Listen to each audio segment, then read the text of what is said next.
Olá, gente. Então, segunda série português, né, dando continuidade ao nosso conteúdo sintático. Eu lembro que eu comentei com vocês que vocês tinham iniciado com a parte de sujeito, identificação no núcleo, depois fomos para a parte de predicado. Dentro do predicado, a gente analisou quais são os núcleos, os elementos mais importantes do predicado, não foi, gente? E eu falei o seguinte, que claro que o predicado ele é verbal, nominal, verbo nominal, como a gente já viu bastante lá nos plantões de dúvida. E agora a gente vai completar essa partezinha, porque dentro da questão do verbo, dos complementos verbais, existem os casos especiais. Inclusive, eu já comentei um pouquinho em alguma aula sobre eles. Esses casos especiais, gente, ó, passe o slide aqui, por favor. Repare, no próximo slide, ó. Aparece, eu coloquei aqui, onde é que aparece no livro de vocês, para vocês acompanharem, no módulo 7, capítulo 21 e nessas páginas, ok? Lá vocês vão encontrar que casos especiais são esses, são casos específicos que aparecem. Gente, não aparece tanto como aparecia antes, né? O objeto direto preposicionado, o objeto direto e indireto pleonásticos. A gente via muito mais questões com esses termos, né? Tem aparecido bem menos. Eu vou trabalhar diante do conteúdo do livro, né? Bom, quando a gente vê lá objeto direto pré-posicionado, vocês vão ver no próximo slide, eu coloquei, né, o conteúdo está no livro, mas eu trouxe o conteúdo, os conceitos no próximo slide. Os conceitos vocês vão ver. Então, esse objeto direto pré-posicionado, vocês viram algo diferente na minha fala, gente? Objeto direto com preposição. É por isso que é um caso especial. Então, o objeto direto vai aparecer com preposição. Não sei se vocês já ouviram essa expressão, comer do pão, beber do vinho. Então, são expressões específicas que aparecem, né? Ou seja, um complemento de um verbo que é VTD, mas aparece com preposição. Então, a gramática chama isso de casos específicos, especiais. Ali é para dar uma ênfase, um destaque, ok? Então, o objeto direto, quando vocês estudaram lá, na parte de predicado, vocês estudaram os complementos verbais OD e OI, só recapitulando rapidinho, vocês já sabem muito bem que o objeto direto é sem preposição e o objeto indireto é com preposição. Só que agora a gente vai ver, volto a dizer, os casos especiais, certo? Então, o objeto direto vai aparecer com preposição e o objeto direto e o objeto indireto, ambos vão serem chamados de pleonásticos. Que palavra é essa, professora? Gente, o pleonástico aqui vem do termo pleonasmo, certo? O que seria isso? Aquele termozinho, aquelas expressões. Eu estava até nesse instante, alguém comentou aqui sobre o subir para cima e o descer para baixo, a redundância do termo. Isso é figurativo, isso faz parte da linguagem e do nosso cotidiano. Tem uma que é mais fácil a gente encontrar e na linguagem das reportagens, sabe qual é? A grande maioria. A gente já ouve muito no Jornal Nacional, aí, enfim, né, nos jornais de maneira em geral, esse termo, grande maioria, se já é grande, já é maioria, ok? Bom, então esse pleonasmo é a repetição. Se pleonasmo é a repetição, certo? Isso quer dizer que a gente vai encontrar, isso aqui é o conceito inicial, para vocês terem uma noção. A gente vai encontrar um objeto direto repetido na oração. A gente vai encontrar o objeto indireto repetido na oração, certo? Então, o termo objeto direto preposicionado é porque ele vai aparecer com preposição. E o direto e indireto, pleonásticos, é porque eles vão aparecer o quê? Repetido. Vocês vão ver, é bem simples. O que assusta são os termos. Mas na oração eles são simples de serem identificados, reparem. Eu tenho aqui o objeto direto, olha, ele não exige a preposição. Observe como é que a gramática na norma culta ela vai apresentar o conteúdo. Ela primeiro afirma que o objeto direto não tem preposição e depois ela vai nos dizer que ocorrem alguns casos, né? Aí assim, o objeto direto pode vir acompanhado de... Não são todos os casos, gente. A gente vai analisar por questões estilísticas. Observe que eu estou tratando aí de situações que são utilizadas para dar ênfase, Quando eu digo bem assim, comer o pão não é a mesma coisa de comer do pão. Parece que eu estou dando aquela ênfase, né? Como se algo pudesse fazer mais sentido, colocando ali a preposição, para dar uma força na expressão, viu? E aí ele também diz que é com a finalidade de evitar essa ambiguidade, né? Essa confusão de sentido, certo? Aí ele diz, ao inocente o juiz absolveu. Quem absolve, absolve alguém, não absolve a alguém, que está invertido, né? Observe, o juiz absolveu ao inocente. Quem absolve, gente, absolve alguém, certo? Não absolve a alguém. Então, observe que ele teve aqui a preposição. Eu usei exemplos mais comuns da gramática, né? Que eu coloquei assim, ó. Quem come, come algo, e você tem do pão. Toda vez que eu vou explicar esse conteúdo em sala, eu sempre uso essas duas expressões, que são básicas da gramática, né? Tem expressões básicas que toda gramática vai aparecer, né? Que é o comer do pão e beber do vinho. Então, se eu tenho aqui verbos VTD, né? Quem come, come algo. Quem bebe, né? A gente não diz bebi da Coca-Cola. Ninguém diz assim, né? Bebi a Coca-Cola. Tá bom, gente? Observe que essas expressões no nosso cotidiano quebram. Aí eu digo bebi da Coca-Cola. Agora, se eu digo bebi do vinho, eu tenho uma expressão mais forte, mas não é em qualquer local, em qualquer momento, em qualquer situação que eu vou usar o objeto direto com preposição.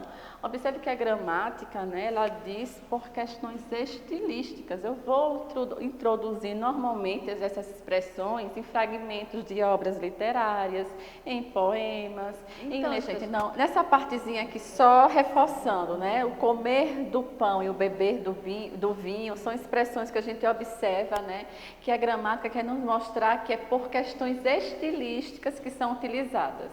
Aqui nessa frase, quem ajuda, ajuda alguém. Quando ele colocou ajudaram ao pobre, não o rico, né, olha, ao pobre, ele quer dar uma ênfase à expressão, tá bom? Próximo slide, ó. Apareceu. Aí vem o objeto direto e o indireto pleonástico. Olha aqui o conceito, a repetição, né? Ele vem com o termo repetido dentro da oração. Vamos encontrá-lo? Aos funcionários não lhe interessam tais medidas. Gente, observe que eu tenho o lhes já é o objeto indireto. Está até aqui embaixo, né? Eu já ia botar aqui.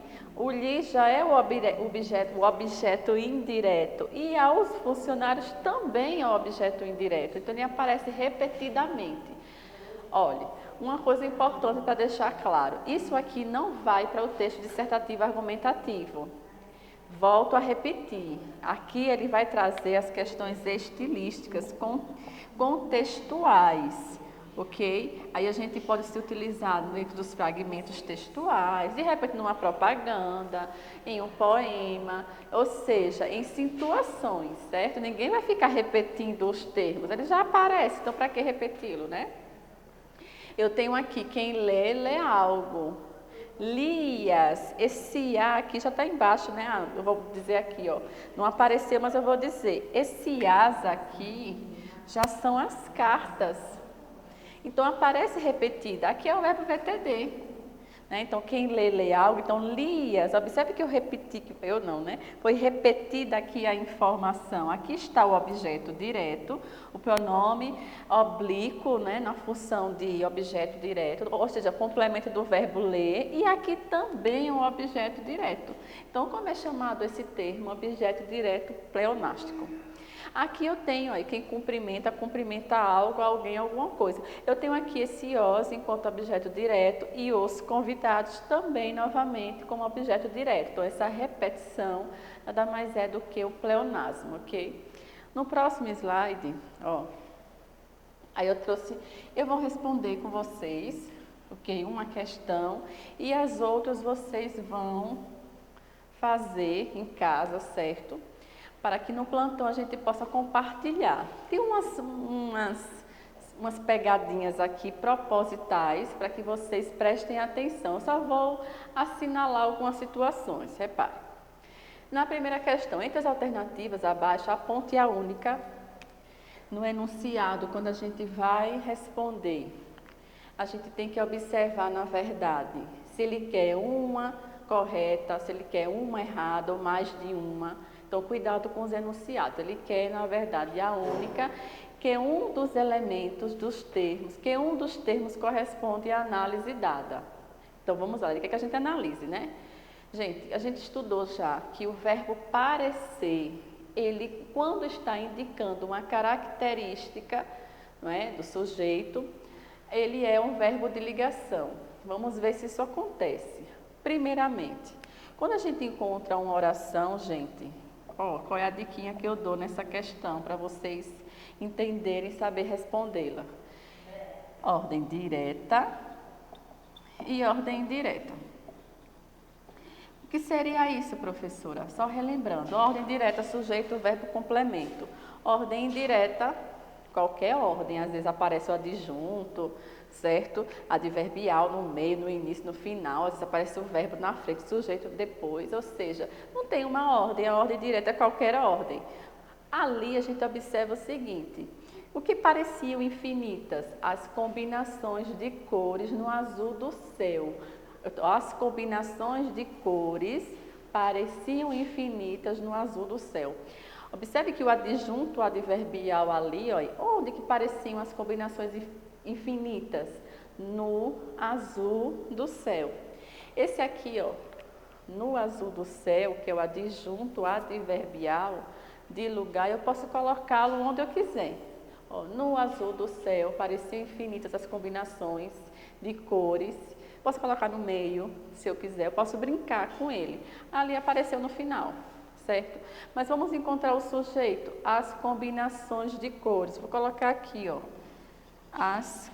Por que que eu faço isso, gente? Normalmente a gente faz isso mentalmente, mas é bom também a gente ir anotando, colocando na ordem direta, fica mais fácil da gente fazer a análise. Então, as combinações, ó, de cores.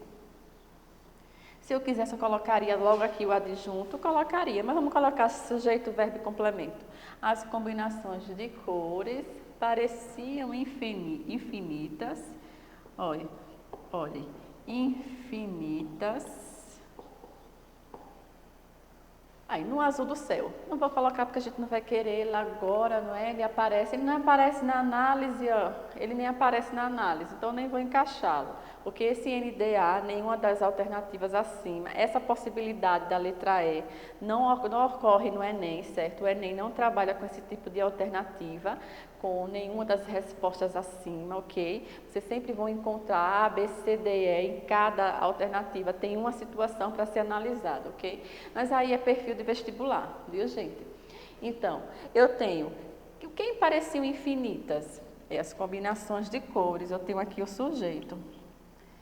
Quem é que está ligando essa característica ao sujeito? Está vendo que quando a gente faz a ordem direta fica mais fácil visualizar? Então, quem pareciam aqui infinitas? Infinitas está se referindo ao quê? As características das combinações de cores. E quem está ligando? Já estou dando a resposta, né? Quem está ligando? O verbo de ligação. Bom, aí ele coloca, pareciam é um verbo intransitivo. Ora, acabei de dizer que ele é um verbo de ligação, certo? Infinitas é o objeto direto. Como, gente? Se eu tenho um verbo de ligação, lembram que o verbo de ligação, ele só liga a característica ao sujeito, só liga, ele informa estado. Isso aqui é complemento de verbo de ação, nocional, significativo. Cores é o núcleo do sujeito. De cores, cores é o núcleo. Observe que eu tenho aqui, vamos fazer a análise completa? Ó, eu tenho aqui combinações, que é o substantivo.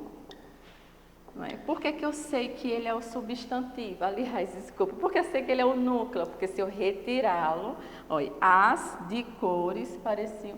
Observe, quando eu retiro o núcleo, é o elemento mais importante da oração. Agora eu vou retirar de cores. As combinações pareciam infinitas. Quem é que está especificando as combinações? Podiam ser todas as combinações, mas ele quer saber a de cores. Gente, cores ali não pode ser núcleo do sujeito, porque o núcleo combinações, é o substantivo, certo? Não é cores. Inclusive, de cores é o adjunto adnominal do termo combinações. Na letra D, já acabei dando a resposta, né? O do céu é o complemento nominal? Jamais. Tem até uma diquinha gramatical falando, que é a próxima aula da gente, para saber diferenciar quando é complemento de adjunto, tá bom? Que é a nossa próxima aula. Por isso que eu coloquei essa alternativa, porque ela, na verdade, está correlacionada com a próxima aula. Mas ele não vai ser complemento, eu acabei de dizer, ele está quem faz esse papel de especificar o substantivo, o nome, é o adjunto. O complemento, ele não especifica, ele complementa, ele acrescenta. Aqui ele não está complementando. E outra coisa, eu tenho aqui o termo, um substantivo. Claro, o termo preposicionado é. A gente vai ver a diferença na próxima videoaula. Bom, essa daqui é para vocês analisarem. Vem, qual é o caminho que a gente vai analisar juntos também no plantão? Analisar o verbo amar e enganar. Primeiro passo em casa, vocês vão verificar qual a transitividade do verbo amar, qual a transitividade do verbo enganar. E na oração, o que está acontecendo? Bom, analisem e a gente no plantão vai chegar a uma resposta, certo? No próximo slide, ó. Aí vem, na frase, eu gostei muito dessa porque aparece o se ali, né, gente, para a gente analisar, né? E a gente analisou esse se, não foi? Na segunda unidade. Ela se atribui a ela mesma, né? Inclusive a gente trabalhou com aquela expressão, né? Que substitui o se, para a gente saber se tem essa ideia de reflexividade ou de reciprocidade. Eu vou deixar essa com vocês também, vocês vão analisar, né? Quem é aquele se? Ele pergunta, o pronome se é classificado como? Também vocês vão acertar rapidinho, essa a gente viu. Professora, essa partezinha aqui a gente não pegou, né? Aqui é uma das funções do se, que é uma partícula expletiva de realce. Eu vou dar um exemplo posteriormente, não é conteúdo de vocês. No período, cumpriria com as obrigações certamente. A função sintática do termo sublinhado é, na verdade ele quer saber aqui, com as obrigações, certo? Que está em negrito, que seria, né, que era para estar mais destacado, acho que eu não destaquei. Então, vocês vão identificar a resposta, viu, gente? No outro slide, no plantão, para o plantão. Aí vem a atividade, né, a atividade do módulo. Essas questões são específicas da aula de hoje, viu, gente? Que estão no módulo de vocês. Até a próxima.